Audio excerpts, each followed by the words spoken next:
नमस्कार, challenge board में आप सभी का स्वागत है। दोस्तों, मैं हूं विकेश कुमार और आज के इस वीडियो में हम लोग बात करेंगे प्रश्नावली 14.2 के प्रश्न संख्या 3। दोस्तों, यदि आप इस चैनल पर नए हैं तो एक लाइक कर दीजिएगा। चैनल को सब्सक्राइब करने के साथ साथ बेल आइकन को प्रेस जरूर करिएगा ताकि आने वाला प्रत्येक वीडियो का नोटिफिकेशन सबसे पहले आप तक पहुंचे।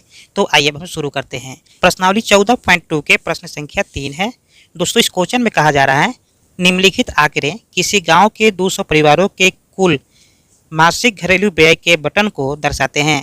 इस परिवारों को बहुलक व्यय ज्ञात कीजिए, साथ ही माध्य मासिक व्यय भी ज्ञात कीजिए। ठीक है, और यहाँ पर हमें एक आंकड़ा दे रखा है और उस आंकड़े के अनुसार हमें ये कहा जा रहा है कि इस आंकड़े के अनुसार हमें निकालना है परिवारों का बहुलक। ठीक है, और साथ में निकालना है माध्य मासिक व्यय, यानी कि माध्य व्यय क्या है। ठीक है, तो आइए हम शुरू करते हैं। बहुत ही सिंपल क्वेश्चन है। ध्यान रखिएगा कि जिस तरह से प्रश्न संख्या 1 था उसी तरह से प्रश्न संख्या 3 है। यदि आप प्रश्न संख्या 1 का सॉल्यूशन देखे होंगे तो निश्चित तौर पर प्रश्न संख्या 3 को बना सकते हैं। ध्यान रखिएगा कि इस प्रकार का क्वेश्चन एग्जाम में पूछे भी जाते हैं, इसलिए आप इस वीडियो के लास्ट तक बने रहिएगा ताकि इस प्रकार का क्वेश्चन आपको आसान लगने लगे। और हाँ, एक बात पर और ध्यान दीजिएगा कि यहाँ पर जो है आंकड़ा दिया गया है वो क्षैतिज दिया गया है। ठीक है, हमें क्या करना है कि ऊर्ध्वाधर के रूप में परिवर्तित कर लेना है। तो आइए हम शुरू करते हैं। ध्यान दीजिएगा कि इस आंकड़े को हमने ऊर्ध्वाधर के रूप में लिख लिया है। तो यह एक्सरसाइज 14.2 है। ठीक है, और ये क्वेश्चन नंबर कितना है? क्वेश्चन नंबर है 3। देखिए, सबसे पहले हम क्या करते हैं कि इसको बहुलक निकालना है। और आपको पता है कि बहुलक निकालने के लिए हमें एक वर्ग अंतराल और दूसरा बारंबारता चाहिए। ठीक है, तो यहाँ पर हमें वर्ग अंतराल दिया गया है और बारंबारता भी पहले से ही बुक में दे रखा है। तो डायरेक्ट हमें यहाँ पर क्या करना है, बहुलक निकालना है। ठीक है, बहुलक निकालने के लिए कुछ मान की जरूरत होता है। तो हम क्या करेंगे कि सबसे पहले ये देखेंगे कि बारंबारता सबसे अधिक किसका है। ठीक है, देखिए यहाँ पर बारंबारता जो है 40 है, तो 40 क्या है? F1 है मेरा। ठीक है, फिर F1 के जस्ट ऊपर में हम लिखते हैं F0 लिखते हैं और F1 के जस्ट नीचे में लिखते हैं F2। ठीक है, देखना ये भी होता है कि F1 के वर्ग अंतराल, ठीक है, F1 जो वर्ग है उसके जस्ट सामने में जो वर्ग अंतराल है, वर्ग अंतराल का निम्न सीमा को हम L बोलते हैं। स्पष्ट है। और एक आता है H का मतलब होता है वर्ग अंतराल की लंबाई। तो यहाँ पर देख सकते हैं कि 1500 है, फिर यहाँ पर 1000 है। 1500 में से जब 1000 को माइनस करेंगे तो यहाँ पर H जो आएगा वो मेरा 500 होगा।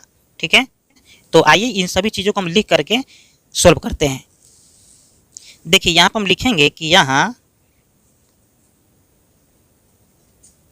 अधिकतम बारंबारता, देखिए कितना अधिकतम बारंबारता? 40 है। ठीक है, अतः बहुलक वर्ग 1500 से, ठीक है, 1500 से 2000 है, 2000 है। ठीक है, अब क्या करेंगे कि यहाँ पर हम सभी मान को लिख लेंगे। ठीक है, सभी मान कहे तो यहाँ पर जो हमने F1 बताया है, ठीक है, फिर यहाँ पर हमने F2 जो बताया है, फिर यहाँ पर हमने L1 जो बताया है, इन सभी मान को हम लोग लिख लेंगे। यानी कि यहाँ पर लिखेंगे कि L1 बराबर 1500, फिर यहाँ पर लिखेंगे F1 बराबर 40, फिर लिखेंगे यहाँ पर F0 बराबर 24, फिर F2 बराबर लिखेंगे यहाँ पर 33 है। ठीक है, तो 33 लिखेंगे और H हमेशा वर्ग अंतराल की लंबाई होता है। तो यहाँ पर वर्ग अंतराल की जो लंबाई है 500 है। ठीक है, अब क्या करेंगे, यहाँ पर हम फार्मूला लगा देंगे बहुलक का। अब इसको सोल्व कर देंगे। देखिए यहाँ पर बहुलक का जो फार्मूला होता है L plus F1 minus F0 बटा 2F1 minus F0 minus F2। ठीक है, और इसमें हम H से गुना कर देते हैं। अब क्या करेंगे कि यहाँ पर हम सारे वैल्यू को पुट कर देंगे। ठीक है, जैसे कि यहाँ पर मेरा है L का मान कितना है? 1500 है, तो 1500 हो जाएगा प्लस F1 का मान है 40, तो 40 माइनस F0 का मान है 24, यहाँ पर हो जाएगा बट्टा 2 गुने F1 का मान कितना है? 40 है, तो यहाँ पर हो जाएगा 40 माइनस F0 का मान है 24 माइनस, और F2 का मान कितना है? 33 है। फिर यहाँ पर हम H से गुना कर देते हैं, तो H का मान कितना है? 500 है, तो 500 से गुना कर देंगे। अब इसको हमें कैलकुलेट कर लेना है। ठीक है, यानी कि सोल्व कर लेना है। देखिए यहाँ पर 1500 हो जाएगा और 40 में से जब 24 जाएगा तो आपको बच जाएगा 16। ठीक है, तो 16 हो गया और 40 में गुना करेंगे 2 से, तो यहाँ पर आ जाएगा 80 माइनस, देखिए माइनस में 24 है, माइनस में 33 है, तो दोनों को जोड़ेंगे तो यहाँ पर आ जाएगा माइनस में 57। ठीक है, और इसको हम लोग गुना कर लेंगे 500 से। ठीक है, देखिए अब 80 में से 57 को माइनस करके 16 को भाग करेंगे। ठीक है, यानी कि 1500 जोड़ 16 बट्टा, देखिए 80 प्लस में 57 माइनस में है, तो यहाँ पर हो जाएगा 23 प्लस में और गुना में हो जाएगा 500।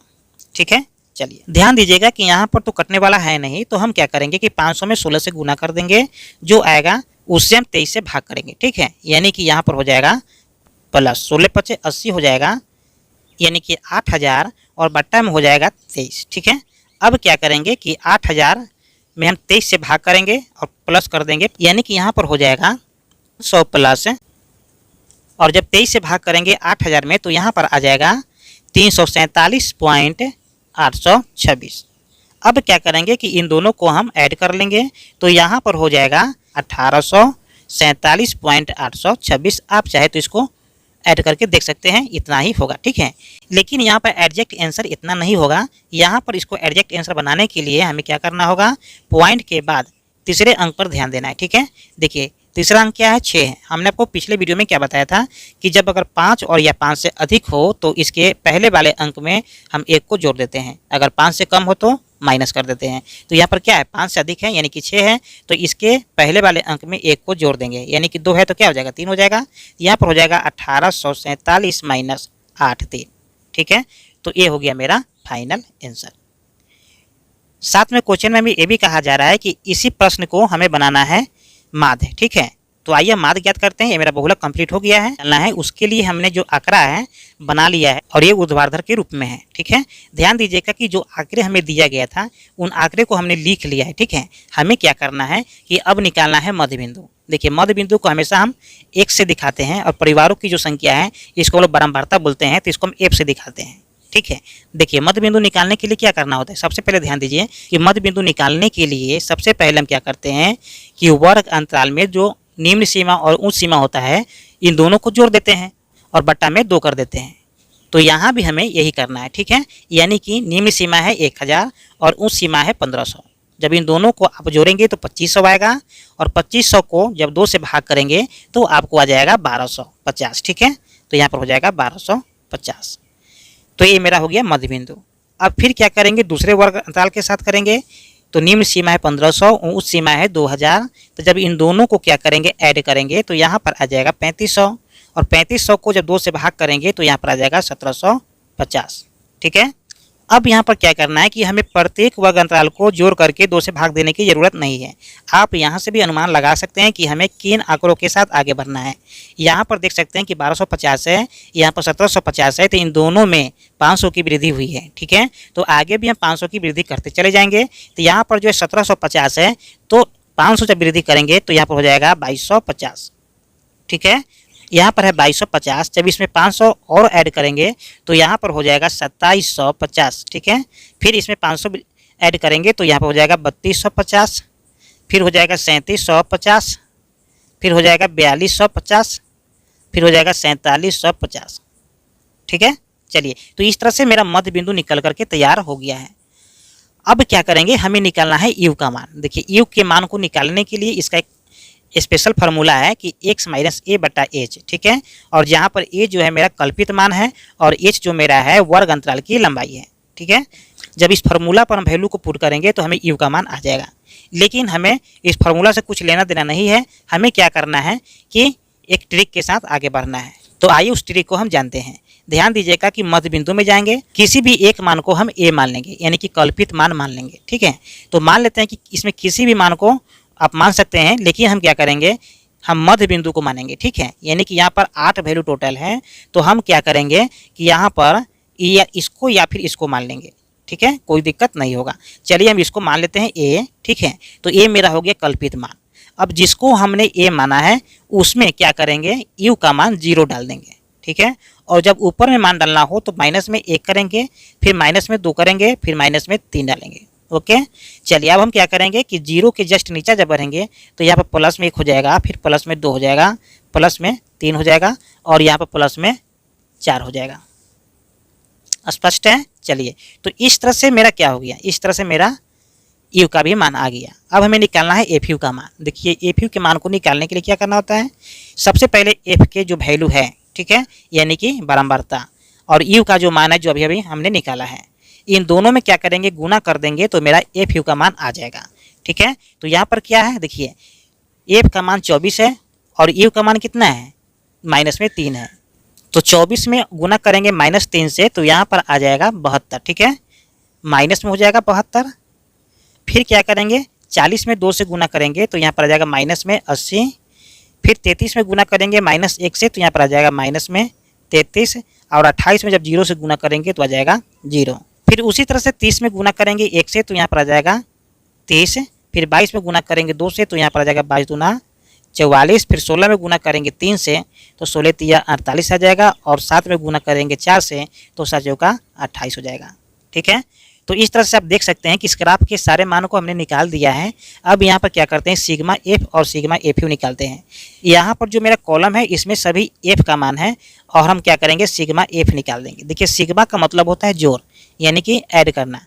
तो एफ के जितने ही मान है हम सभी को ऐड कर देंगे। ठीक है, यहाँ पर है 24, फिर है 40, 33, 28, 30, 22, 16, 7। जब इन सभी को जोड़ेंगे आप तो आपको आ जाएगा 200। स्पष्ट है। चलिए अब हम क्या करेंगे, सिग्मा एफ यू के मान निकालेंगे। तो आप देख सकते हैं कि यहाँ पर है माइनस में 72, माइनस में है 80, माइनस में 33। तो सबसे पहले इन तीनों को एक साथ हम अलग जोड़ेंगे। ठीक है, और यहाँ पर जो 30, 44, 48, 28 जो है इसको एक साथ जोड़ेंगे। ठीक है, जब 32, 80 और 33 को जब एक साथ जोड़ेंगे तो आपको आ जाएगा 185 माइनस में। और जब इन सभी को एक साथ जोड़ेंगे तो आपको आ जाएगा 150 प्लस में। ठीक है, और जब इन दोनों को माइनस करेंगे तो आपको आ जाएगा माइनस। आप चाहे तो प्लस माइनस करके देख सकते हैं, लेकिन यहाँ पर जो आएगा माइनस में आ जाएगा 35। स्पष्ट है। चलिए अब हमें क्या करना है कि सिग्मा एफ और सिग्मा एफ यू का मान पता चल गया है।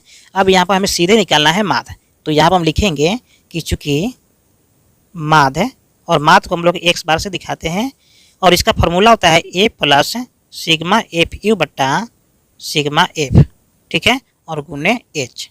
अब यहाँ पर क्या करेंगे, वैल्यू को पुट कर देंगे। देखिए a मेरा क्या है, तो a मेरा देख सकते हैं कि a को जो हमने कल्पित मान माना था 2750 है, 2750 जोड़ एफ यू। देखिए एफ यू का मान कितना है, तो यहाँ पर देख सकते हैं कि यहाँ पर एफ यू का मान है माइनस में 35 और बटा में एफ है सिग्मा एफ यानी कि 200। अब गुना कर देंगे h से। h मेरा क्या है, वर्ग अंतराल की लंबाई है, तो वर्ग अंतराल की लंबाई 500 हो जाएगा। स्पष्ट है। चलिए अब यहाँ पर क्या करेंगे, कैलकुलेट कर देंगे, यानी कि 2 जीरो से 2 जीरो कैंसिल हो जाएगा, और माइनस में 35 है और प्लस में गुना करेंगे तो यहाँ पर -35 हो जाएगा। ठीक है, यानी कि यहाँ पर लिखेंगे 2750 माइनस 35 बट्टा में हो जाएगा 2 और गुने हो जाएगा 5। अब 5 में जब 35 से गुना करेंगे तो कितना जाएगा, गुना कर लेते हैं, यानी कि यहाँ पर हो जाएगा 2750 और माइनस 35 में 5 से गुना करेंगे तो यहाँ पर आ जाएगा 50, 25 के 5 और 5 3 15, 15 2 17। ठीक है, यानी कि 175 और बट्टा में हो जाएगा 2। देखिए अब क्या करेंगे, 175 में हम 2 से भाग कर देंगे। ठीक है, तो यहाँ पर हो जाएगा 2 8 16। ठीक है, और 2 7 14 और फिर 2 5 10, यानी कि फाइनली यहाँ पर आ जाएगा 2750 माइनस 87.5।